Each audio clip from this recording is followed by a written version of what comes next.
Alhamdulillahirabbil alamin. Allahumma shalli ala sayyidina Muhammad wa ala ali sayyidina Muhammad. Ibu-ibu, apa kabar, Bu? Baik. Alhamdulillah, baik. Terima kasih atas kedatangannya semua pada hari ini.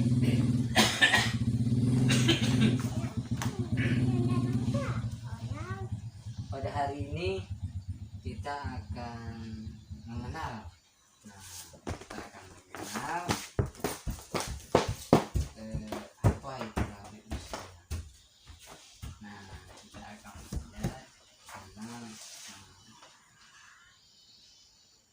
bagaimana pendapat Ibu tentang lanjut usia.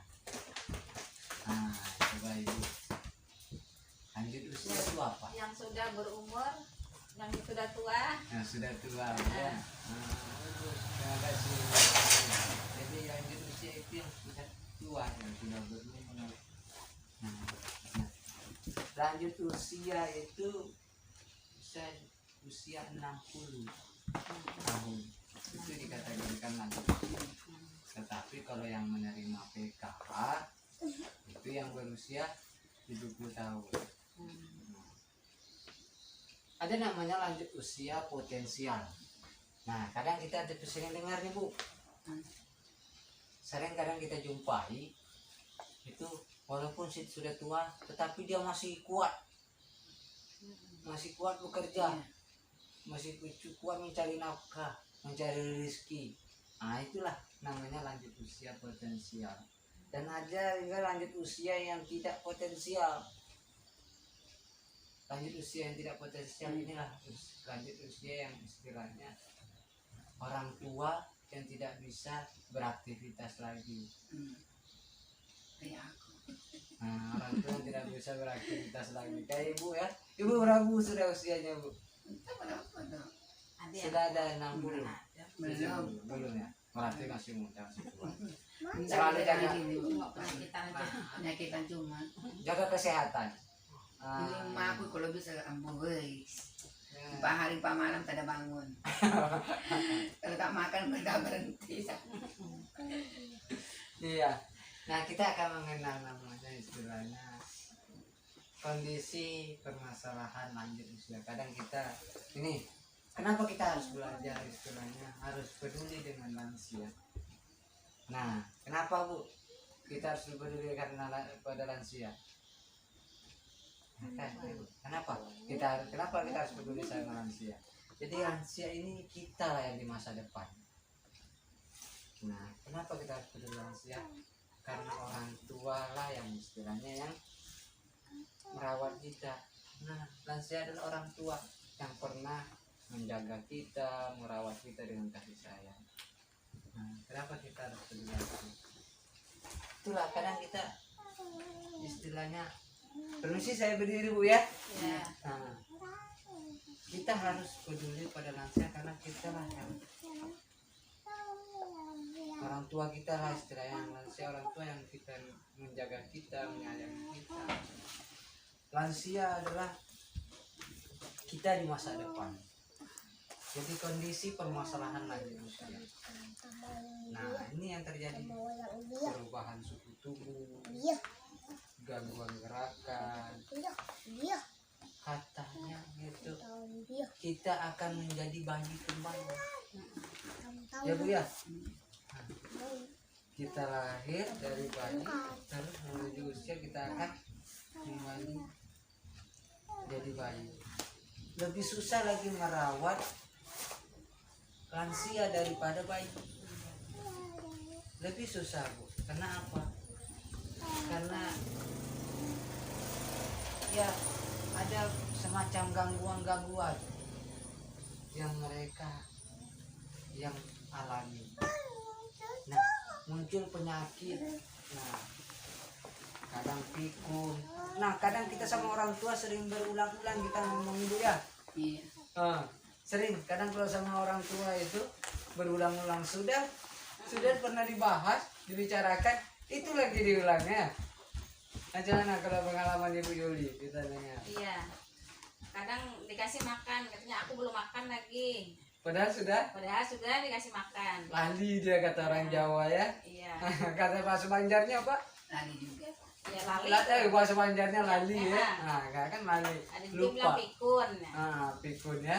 Nah, itu orang tua yang sering kita hadapi. Terus komunikasi dengan orang tua ini banyak diulang-ulang. Kita harus banyak mendengar. Harus sabar. Harus sabar, betul. Ya, terima kasih Bu Yuli. Harus sabar memang. Harus sabar. Kita harus menghadapi ini lebih sabar lagi daripada kita menghadapi anak. Lebih sabar lagi. Soalnya dibantah orang tua dosa. Iya, orang tua. Kami pernah jadi mama pernah tinggal di rumah juga. Iya, kadang gitu Bu ya. Iya. Jadi dirasakan Bu ya. Iya. Nah inilah istilahnya yang istilah permasalahan kondisi fisik. Itu kondisi fisiknya. Nah ada namanya kita akan lanjut usia yang psikososial. Yaitu psikososial perubahan emosi pada lansia. Perubahan emosi pada lansia. Muncul depresi, cemas, ketakutan. Nah ini orang tua nih kadang ya. Nah dia merasa kesepian. Nah ini orang tua. Orang tua saya itu kalau saya tinggalkan aja langsung takut ya. Takut kesepian karena merasa takut ya. Merasa takut istilahnya nanti ada apa-apa tak ada yang lihat gitu kan. Dia merasa cemas, merasa ketakutan. Nah cenderung diam. Kadang orang tua kadang ada yang cenderung diam aja. Nah kadang terus dia murung ngelamun. Nah itu sering terjadi. Itu psikososial namanya. Karena diri dan hubungannya dengan orang lain dia sering terjadi. Jadi kadang permasalahan-permasalahan yang cemas, rasa ketakutan dan takut penyakit. Karena orang tua ini kita mulai sudah takut penyakit, gula darah, kolesterol, ya. Gitu. Dan ada namanya spiritual, rohani. Nah ini yang kondisi permasalahan. Dia jarang beribadah, menjadi tidak sabar kadang ya. Nah ini orang tua kadang kurang bersyukur, berpikir negatif. Nah ini kadang terjadi spiritual. Nah tidak tabah dalam menerima kondisi. Nah ini tidak tabah dalam menerima kondisi penuaannya. Dia tidak istilahnya tidak terima kalau dia sudah tua istilahnya. Kurang mau berbagi dengan orang lain. Kadang dia itulah menutupi. Dia menutupi apa yang istilahnya apa yang dia tahan. Selalu menunjukkan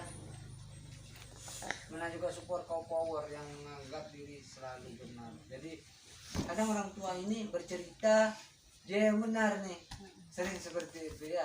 Kadang orang tua ini bercerita dia yang benar. Kadang orang tua ini bercerita dengan kebanggaan dia, dengan masa-masa dia dulunya. Nah itu orang tua, kita harus menghadapinya dengan sabar. Bagaimana cara menghadapi lansia?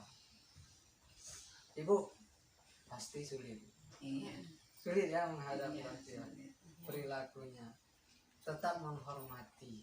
Kita harus tetap menghormati dan menghargai lansia sebagai orang tua.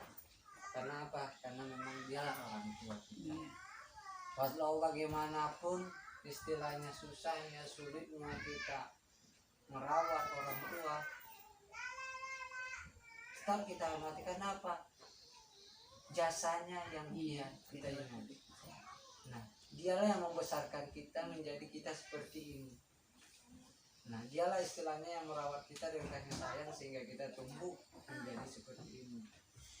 Nah, bersikap sabar, harus sabar menghadapi orang tua, bijaksana terhadap perilaku orang tua itu. Jadi kalau walaupun kayak mana kita tidak bisa melawan, tidak bisa membantah apa yang tetap mengatakan benar. Ya apa yang dikatakan orang tua, memberikan kasih sayang dan menjadi pendengar yang baik bagi manusia. Jadi lansia ini, orang tua ini kita harus menjadi pendengar jadi teman, ada temannya istilahnya cerita, tapi kita tidak bisa istilahnya membantah dia, istilahnya menyalahkan dia, tidak. Nah, jadi kita melakukan pendengar pribadi istilahnya itu ya. Bujuk-bujuk. Ah, Orang tua tuh mau dibuang. jadi kalau misalnya dia lupa, dia sering lupa belum makan, ya Dibujuk kita terus, makan. Mak. Hmm. Kamu makan dibujuk terus. Dibujuk aja, bujuk lagi ya, beri kesempatan terhadap yang disukai lansia. Jadi selalu berikan dia kesempatan. Misalnya dia tidak mau mandi nih, Iya. misalnya dia belum mau mandi, beri kesempatan kapan dia mau mandi, beri kesempatan dulu kan, jangan dipaksa. Jangan dipaksa, bujuk. Kalau aku aku dulu mama aku cantik, kalau mama aku mandi lepas mandi pakai baju baru, pakai mau kalau kamu Mau dia dipuji Bu ya, Iya. bagus. Jadi kalau orang tua dipuji cantik mama Agun ya, baru dia mau mandi Bu ya, Mau dia Bu. Mandi di rumah. mau makan ya, Iya. oh gitu ya, dipuji ya gitu, itu menghadapinya. Aku setengah bulan aku di rumah sakit, mama aku rawat baru meninggal. Hmm. Nah itu pengalaman Ibu. Iya. Itu pengalaman Ibu Hasna. Jadi perlu pujian, menghadapi orang tua harus perlu pujian. Iya, Istilah harus perlu istilahnya membanggakan, membujuk lah Iya. orang tua itu. Bagaimana orang tua bisa mandi. Sikit aja tersinggung. Iya betul. Nah, sikit aja tersinggung. Orang tua itu paling kuat tersinggung, betul loh. Iya, jadi harus dipuji terus. Dipuji aja. Perlu terus. Hmm. Iya, aku memang aku nanti. Lebih sensitif dia. Bu. Iya, Sensitif, sendirian aku betul. merawatnya Pak. Aku mama aku dulu di rumah sakit. Betul. Nah itulah kita di masa depan. Suatu saat kalau umur kita panjang, kita yang akan mengalami seperti itu. Nah kita yang akan mengalami seperti itu tanpa kita istilahnya, tanpa kita sadari, tanpa Kalau aku istilahnya pergi ke rumah orang, aku nengok di gitu kan ada orang tuanya, aku yang menangis. Jangan biarlah kataku mama, kataku masih mama aku masih hidup. Aku ingat mama aku dulu. Nah, aku kan memang kayak itu. Kalau keluarga aku nengok gitu kan ada mamanya, aku yang marah. Iya bagus. Karena apa? Karena orang tua ini punya hak. Orang ini punya hak, istilahnya hak hidup, hak dipenuhi. Orang tua juga dilindungi sama undang-undang. Iya. Orang tua dilindungi sama undang-undang. Itu amanah undang-undang yang kita harus merawat orang tua. Jadi kita harus menjaga istilahnya orang tua di lingkungan kita, tetangga Iya. kita harus menjaganya. Jadi kalau prinsipnya kita melayani lansia, ya kita mudahan sama-sama kita membaca lafaz Al-Fatihah, kita kirimkan untuk orang tua yang mendahului kita. Iya. Semoga mereka ditempatkan di sisi Allah yang terbaik. Mari kita membaca lafaz Al-Fatihah untuk orang tua kita yang mendahului kita semua. Al-Fatihah. Bismillahirrahmanirrahim. Alhamdulillahi rabbil alamin. Arrahmanir rahim. Maliki yaumiddin. Iyyaka na'budu wa iyyaka nasta'in. Ihdinas siratal mustaqim. Siratal ladzina an'amta 'alaihim ghairil maghdubi 'alaihim waladdallin. Amin. Semoga orang-orang tua yang dahulu kita dapat ditempatkan yang terbaik di sisi Allah. Amin ya rabbal alamin. Nah, mungkin pertemuan kita cukup kita sampai di sini. Mungkin bisa kita terapkan di rumah, di lingkungan kita, bagaimana menghadapi orang tua. Orang tua adalah kita di masa depan. Lansia adalah kita di masa depan.